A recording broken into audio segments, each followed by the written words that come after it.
Several years ago, Ed Tronick and Barry Brazelton did a study called Face-to-Face Still Face, in which they had social interactions with they had the mother interact with the baby, then the mother froze her face, and they watched the baby, and then the mother had a reunion. In my lab, this is from my lab, we used an experimenter, and the whole idea here is what happens to an infant when you violate face-to-face interaction. You see, she freezes her face, and look at the orbicularis of the baby. And the baby tries to regulate the experimenter and then gives up. And in this case, the experimenter re-engages and the baby soothes or calms. But several babies will go into tantrums. And I actually had the opportunity to see a video that Sue Johnson did with Ed Tronick, where they parallel this with couples. And you see the same thing happening with couples. If couples will freeze face, they'll go ballistic. And we'll start looking at some of those. So can I have this video? And in rebounding, no shoe protects you better than Converse.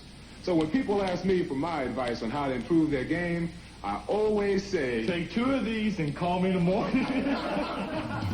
Okay. Next one.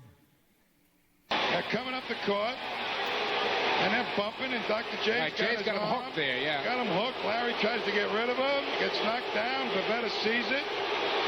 Okay, the important thing is Dr. J and Larry Bird were friends, but they're playing basketball, they're mobilized, and Larry Bird falls to the ground. But what does Dr. J do? He walks away. What happens next? Next slide. Oh. And what's the call? I'm going to call it on Bird. The call is on Bird.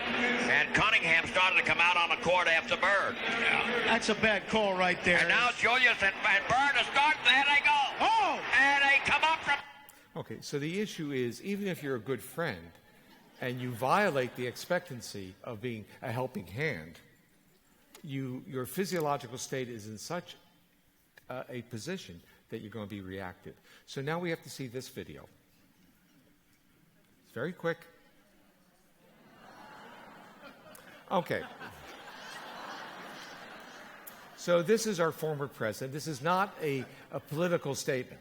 He is at a meeting with Merkel, who's in yellow, who's talking in a safe environment, leaning forward, not hypervigilant, and he walks by and he places his hands on her shoulders, squeezes her, her head retracts like a turtle, then her hands go up in rage, and he walks away. So it's not that touching her was such a violation, because violations lead to opportunities to repair.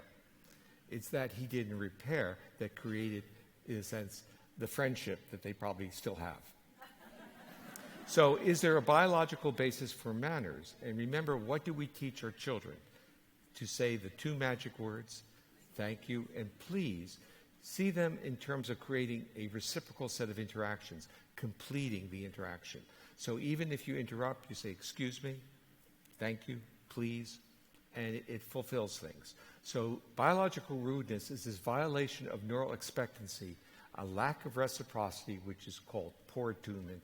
And is this a feature of several psychiatric disorders? And the answer is certainly.